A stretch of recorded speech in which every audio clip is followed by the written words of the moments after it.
Donna Wagnitz joins us now on the show. She's the owner and founder of Birdie's Better Life. Thank you so much for being with us. Hi, thank you for having me. So I love your story. I was on your website earlier today. Love your story. Give us a background of how you found Birdie's Better Life, because it really was about your personal journey. Yes. First of all, Birdie's is a nickname that I got from my dad. And how'd you get the nickname, by the way? Because there's always a story behind a nickname. Well, I was a towhead, so super blonde, fluttery hair, and he said I just fluttered around without a care in the world. That's a good way to live life, though, right? Yes. So, and it just stuck. So, and it made when it came to my life and the struggles that I went through, he made my life better. And then turning my life around into a more holistic way of living, also my life got better. So that's where the name Birdie's Better Life came from. But when you decided to make this change, what was it that prompted it? Because you lived most of your life like the rest of us live. Yep. I got really sick. After years of living my life the way most of us do, just kind of going with the flow, having, climbing the corporate ladder, the whole thing. And I got really sick and I couldn't get better. So I changed the way I looked at food, and just the way I looked at my lifestyle, and changed everything. And I got better through holistic nutrition. I quit eating processed foods. I paid more attention to my body and self-care and what that looked like, because we're always taught to just kind of go. We're very, driven, right? And you have to just keep going and multitask and do all these things. And eventually that's going to catch up with you. But we hear this over and over, Right. Especially I think even more so during the pandemic. And the one thing we did see, more and more people were starting to eat at home and cook at home and looking at the foods that they were eating and putting in their body. But how do you take that as advice that you hear, but also implementing it on a day-to-day so that it becomes a part of your routine and a part of your habit? I think it's a little bit different for everybody. It depends on your personality. For me, I had to jump in and make it my entire lifestyle. But for other people, baby steps is the way to go. They need, how do I change this one thing? Especially if you're feeding a family, right? And not everybody's on the same page as you. How do you do it just for yourself? And it's just taking those baby steps. What one thing can I change today and continue on for the next day, whether it's eating more vegetables or, changing the type of food that you buy from more conventional foods to more less processed foods. So I will say one of the good things about working remotely is it was always such a habit to bring in donuts or cookies or whatever. Like Punchki Day is coming up. Of course, right? You brought Punchkis. Well, when you're working remotely, you don't have to worry about that. But, it is a struggle. Like even us, if we try to take something up to the police department or the fire department, apples and oranges just don't seem to be received the same way. They don't. Good thing nowadays there are alternatives to make, maybe a gluten-free punchki instead, or just something with better ingredients as opposed to using processed white sugar, using things like maple syrup or honey, and just using more quality ingredients and less ingredients as opposed to buying the boxed goods. And we have a little more time on our hands with the pandemic. So being able to create those habits during this time, it's been a little bit easier, I think, to, take better care of ourselves. So you went from the corporate world into building your own business. How has that been? And tell us more about your business. Okay, so it started out as nutrition, is where I started. And then I moved into body work. I'm constantly learning different things. I'm fascinated with the human body and how it has this ability to heal itself through different modalities. one of those ways is through nutrition, what you feed your body. Food is either healing or it's poison, right? Depending on what you're putting in your body. But I actually opened my brick and mortar business right at the beginning of the pandemic. I signed my lease like literally the week before shutdown. So I wasn't actually able to start bringing people in until June came along. So it's been a little bit slow going, but it's also been very gratifying at the same time because so many people need help with making these changes. And because I do massage and craniosacral therapy too, which can both help with healing, especially people with chronic issues. But you're also in the middle of a time where we're telling people to be socially distant. So how do you give a massage or let people feel it's okay to come in for a massage during this time? Well, one of the ways is when we're following all the protocols that we're supposed to follow, as far as, wearing a mask and sanitizing properly and giving more time in between clients. But human touch is super healing, and massage is also very good for your immune system. It's moving the tissues. It's releasing tensions in your body. It's helpful to your immune system with your lymphatic flow. It just emotionally makes you feel better. It really, I think more so now than ever, especially for the people that are seniors or living alone during this time. One of the biggest things I hear from my single friends is they miss the human touch, because when we get out, we're so used to hugging and touching. But could you imagine like trying to be single and dating, or have a girlfriend who has health issues? And for her during this time, her touch has come from doctors, because you can't hug, you can't, it's these, we don't realize how important human touch is to our day-to-day life until it's taken away from us.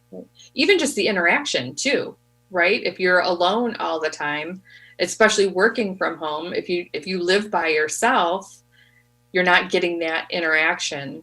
So for a lot of people, just coming into a small clinic and being around one person feels safe. So with that too, let's talk about some of the lifestyle changes. What advice, because there's so much advice out there. What is the best diet? Is it keto? Is it paleo? Is it, I know, intermittent fasting? And plus, social media has everything coming at you. How do people navigate that world, and how do you navigate that world as well, being a business owner and trying to help your clients and just the general population get through what is real and what is just advertising? The short answer is all of those can be good. It's really dependent on the person. Each one of us is so unique. So I focus on bio-individuality for the person. Some people need more vegetables. Some people need more meat and animal protein. Some people need more fat. Some people, intermittent fasting works great, and for others it doesn't. So some of it is trial and error, but it's also taking a look at that person and what is their lifestyle like now? What are they eating now?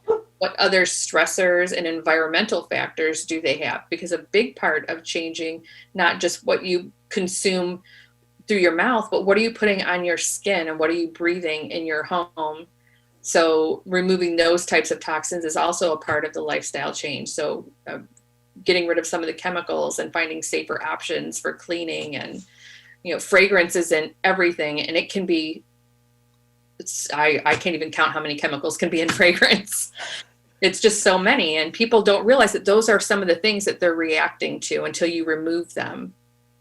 It can be overwhelming, right? I mean, Donna Wagnitz with us here on the MegaCast. She's the owner and founder for Birdie's Better Life. You're a functional nutritional therapy practitioner and a licensed massage therapist. But when you talk about these things, is it better to do kind of like an elimination process so people don't feel so overwhelmed, and to maybe keep a journal? To try to figure out what it is, what your triggers, what works, what doesn't? Yeah, journaling is great. keeping track of what you're putting in and on your body. But yes, eliminating things and starting with those things that are most commonly those stressors. But you don't want it to feel like you're deprived either, right? So maybe for some people, they might need to just remove one or two things at a time. And the first two things that I tell people to get rid of are gluten and sugar, just to start out. And if that doesn't feel like it's making enough of an impact, then we start by, maybe we need to pull out, dairy too, or some people are allergic to eggs. And there are different. And I got to stop you there. I can't live without cheese. That is the biggest one that people can't live without. So if you try to remove everything else and then like maybe reduce the amount of cheese and find a higher quality cheese, there's a couple of really good brands that I like. Dubliners Kerrygold is a good one, and Tillamook is a good brand. Or finding a great local farmer who maybe has some that's less processed is a good way of starting too. But cheese is the biggest thing I think for people, even more than gluten. And I don't want to give up my cheese. I can give up gluten, but it is true. So I had a nephew who had huge stomach issues, and a lot of it's been like years of trial and error to get him. And to my sister's credit, she's been amazing at going on this journey with him to get him healthy, because we're talking about someone who's ending up in the hospital like once a month because of what they're putting into their system. Mm-hmm. And everyone is different. And so trying to make these lifestyle changes, and plus you're talking about someone who's, in their, teens and 20s can be a little bit difficult. You can't have pizza. You have gluten-free, but then you got to do this and that and the other.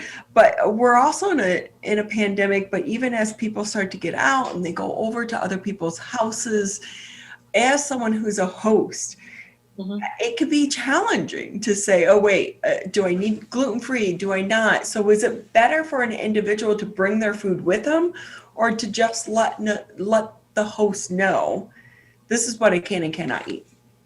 That can be overwhelming for the host sometimes.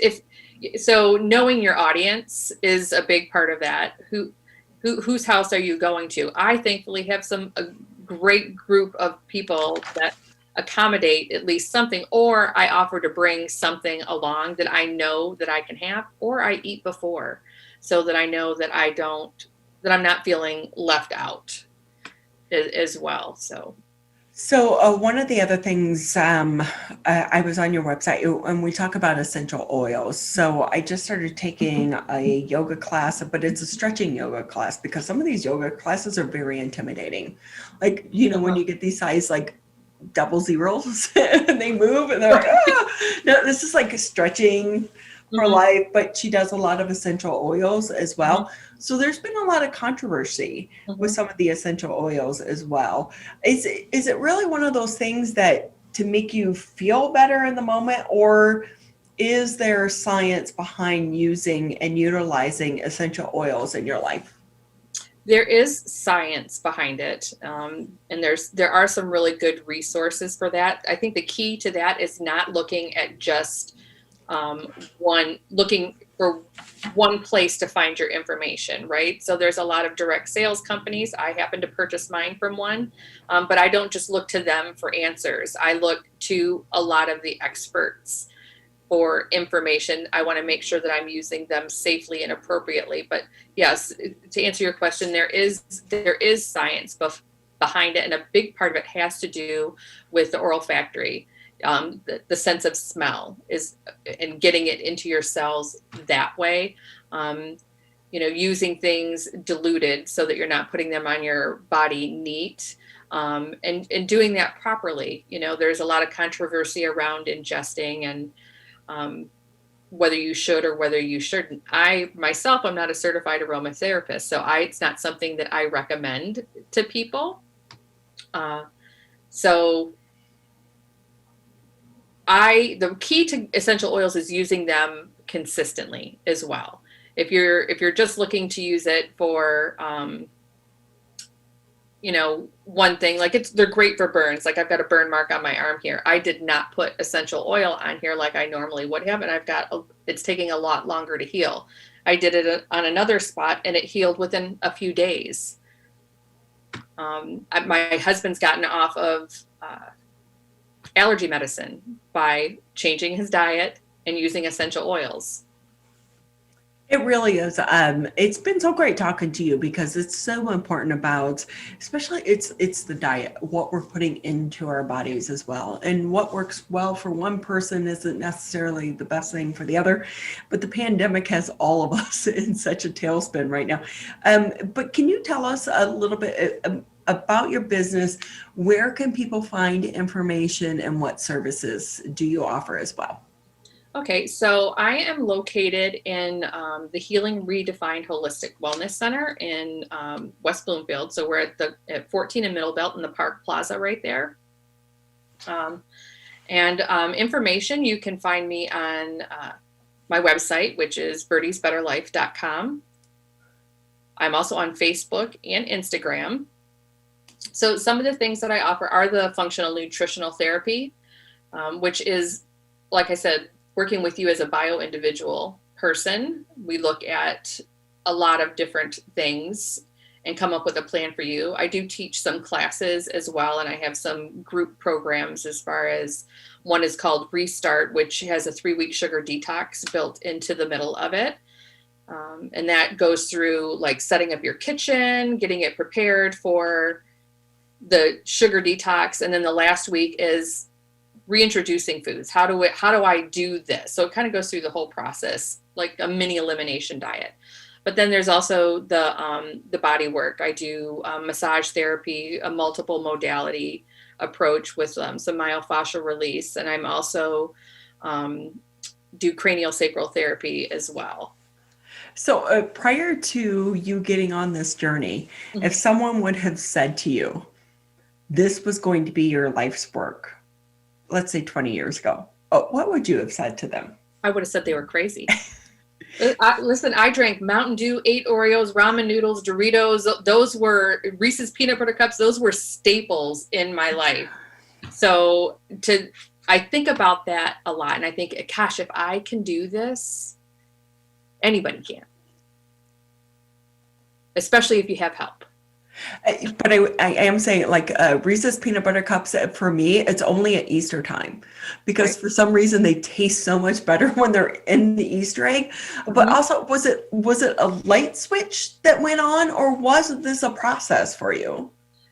I think in the beginning it was a process, but then a flip just switched. The first thing I did was I changed gluten. So I was diagnosed with fibromyalgia, and the underlying cause for me was Lyme disease. But what caused all that to happen, or allowed that to happen, was what I was putting in and on my body and the stress I was under from my job and from life in general. So somebody recommended, try taking gluten out. And I was like, I don't want to. But I did, and I felt better. And I was really super strict about it, almost militant. And then when I thought this works, I need to change. I think I need to do more. So I started doing the research, and I found a practitioner who helped me get better from Lyme and fibromyalgia. And part of her process was eating a paleo diet. And I jumped in head first. It was all or nothing for me. And that was the light switch that I needed. I was like, wow, if taking out gluten makes me feel this much better, how much more will taking out all of this other stuff?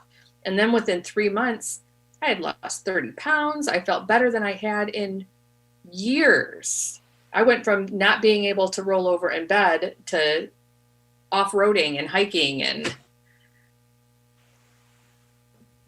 it's like Tom Brady, right? I mean, because they talk about his diet, and he doesn't age, right? But a lot of that has to do with what we're putting in our bodies as well. So I just want to say thank you for taking time to come on our show and share your story, but also the services that you offer. So hopefully as more and more people are vaccinated, but they're also feeling more comfortable going out in public, because we are all learning more about the virus, but also how to keep ourselves safe. So it's great to have you and other people in your industry with us here to share your story, but also to offer your services and to let people know they don't have to suffer. There is a better way. There is. Thank you so much for having me. I really appreciate it.